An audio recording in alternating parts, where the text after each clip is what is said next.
अस्सलाम वालेकुम नाजरीन, मैं हूं आपका मेज़बान मुमताज़ जमाली। अपने यूट्यूब चैनल 4 न्यूज़ ऑनलाइन में खुशामदीद कहते हैं। आज हम आपको खबर देंगे मेहदी काज़मी की कमसन बच्ची के मुबैना अगवा केस में जो एग्जेक्टिटेशन सूट फाइल किया गया था जहरा काज़मी की जानिब से, उस पर आज क्या पेशरफ्त सामने आई है वो भी बताएंगे। साथ ही साथ जो गार्जियन वार्ड के लिए जो एक उन्होंने दरख्वास्त दायर की थी मेहदी काज़मी ने, जब बच्ची शेल्टर होम में थी, उसमें एक आज क्या पेशरफ्त हुई है उस पर भी आपको अपडेट देंगे।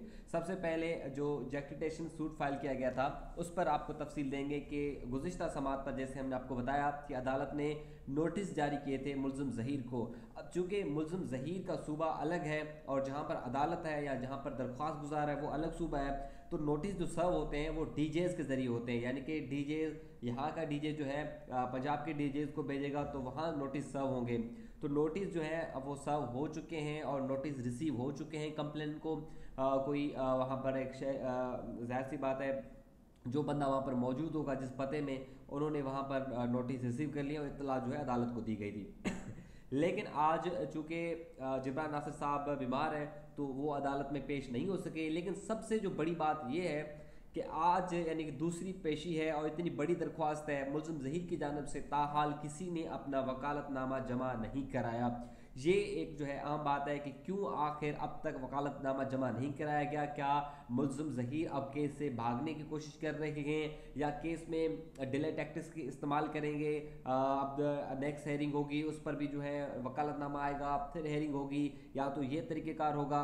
और साथ ही साथ ये भी हम आपको आज बताएंगे मुख्तसरन के जहरा काज़मी ने अपनी दरख्वास्त में क्या मौक़िफ़ अख्तियार किया और उनके प्रेयर्स क्या हैं कि आखिर क्या अब होना चाहिए। गुज़िश्ता समात गुज़िश्ता एक दो दिन पहले जब जहरा काज़मी की सालगिरह थी, उस पर हमने क्या देखा उस पर तो मैं अलग से वीडियो बनाऊंगा। लेकिन अब मेरे साथ जो दरख्वास्त में जो प्रे यानी कि जिसको हम कहते हैं इस्दा हो, जिसको हम कहते हैं कि क्या इस्दा अख्तियार की गई है, वो उस पर अमीन अनवर मेरे साथ मौजूद हैं, सीनियर कोर्ट रिपोर्टर हैं। मुख्तलिफ वीडियोज़ में इनकी हम कानूनी राय भी लेते हैं, हमसे सीनियर हैं। अमीन साहब ये बताएं कि जहरा ने जो अपनी दरख्वास्त में क्या मौक़िफ़ अख्तियार किए हैं और अदालत से उन्होंने क्या इस्दा की थी। जी जमाली साहब, देखें, इस सूट को जो फ़ाइल करने का मेन मकसद है वो ये है कि जिस निकाह की बुनियाद पे ये दावा किया जा रहा है कि उनका निकाह हुआ था ज़हरा काज़मी के साथ, उनका ये कहना है कि ये निकाह जो है वो ये दबाव, खौफ और प्रेशर की वजह से जो है वो कराया गया था, लिहाजा कानून की नज़र में इसकी कोई वैल्यू नहीं है। जबकि जो प्लेंटिफ हैं, जो दरख्वास्त गुजार हैं, इसमें ज़हरा काज़मी, उनकी एज अभी जो है वो 16 साल से कम थी। कम है। और जो एग्जीक्यूट कराया गया है निकाहनामा, उसमें भी उनकी उम्र भी एक तो निकाहनामे में गलत लिखवाई गई है और उसके साथ साथ निकाह जो है वो बाद में हुआ, पूरा उसका जो अंदराज है वो पुरानी तारीख में जो है वो कराया गया है। लिहाजा उनका ये कहना है कि इस निकाहनामे को जो है वो जो एक दबाव और खौफ, डर खौफ की वजह से कराया गया था, उसे जो है वो वाइड इलीगल यानी कि गैर कानूनी करार दिया जाए।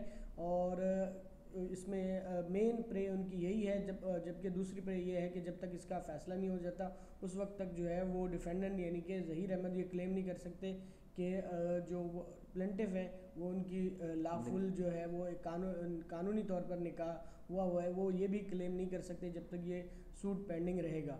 इस जेक्टिटेशन के सूट में उन्होंने पूरे जो है वो तफसीलात बताई हैं कि उनकी तारीख़ पैदाइश क्या है, 27/4/2008 उन्होंने अपनी जो डेट ऑफ बर्थ बताई है। उसके बाद जो प्लेंटिफ है उसने बताया कि किस तरह ज़हीर जो है वो के साथ जो है एक वीडियो गेम के ज़रिए उनकी दोस्ती हुई और उसके बाद वो अपनी माँ के साथ यहाँ पर मिलने आया है। तो वो उसके बाद पहले तो उसने इनकार किया, लेकिन उसके बाद वो मिलने आई। तो इस दौरान जो है वो ज़हीर की वालदा भी उनके साथ थी गोल्डन टाउन में, यहाँ पर जहाँ वो रिहाइश पजीर है अल्फलाह थाने की हदूद में। तो उस पर उन्होंने कहा कि जैसे ही मैं करीब गई तो उन्होंने मुझे पकड़ के रिक्शे में बिठाया दिया, फिर इसके एक के बाद दूसरा रिक्शा। और उसमें जो ज़हीर का भाई है शब्बीर का भी इसमें काफ़ी ज़िक्र है। और जिस तरह यहाँ से उन्हें ले जाया गया मुख्तलिफ़ रास्तों से, बजाय इसके कि बाई एयर या ट्रेन वगैरह का इस्तेमाल करते, उन्होंने जो इस सूट में जो प्लेंटिफ ने जो बताया, जो अपना मौक़िफ़ रखा है कि पहले तो उन्हें रिक्शे में यहाँ से लेके जाया गया, पहले ये कहा गया कि आइसक्रीम खा के आते हैं, लेकिन उसके बावजूद रिक्शे में बिठाया तो एक तरफ ज़हीर बैठ गया, दूसरी तरफ उसकी वालदा जो है वो बैठ गई और दरमियान में जो है प्लेंटिफ को बिठा दिया और आगे ड्राइवर के साथ ज़हीर का भाई जो है शब्बीर, वो बैठ गया। तो मुझे उसने ये कहा कि अपने सूट में कि मुझे कहा गया कि मैं मास्क लगा के रखूं। पहले एक दो रिक्शे जो है वो चेंज किए, उसके बाद एक टैक्सी स्टैंड पे वो कह रही हैं कि हम पहुंचे, उसके बाद हमने एक कार किराए पे ली उन्होंने, और उसके बाद जो है वो उन्होंने अपने मोबाइल फ़ोन भी स्विच ऑफ किए हुए थे और बाज़ औक़ात एरोप्लेन मोड पे किए हुए थे। ताम मुख्तलिफ़ जो गाड़ियाँ हैं, कारें हैं, वो चेंज जो है वो करते रहे, जिसके बाद वो बिलाखिर लाहौर पहुँचे।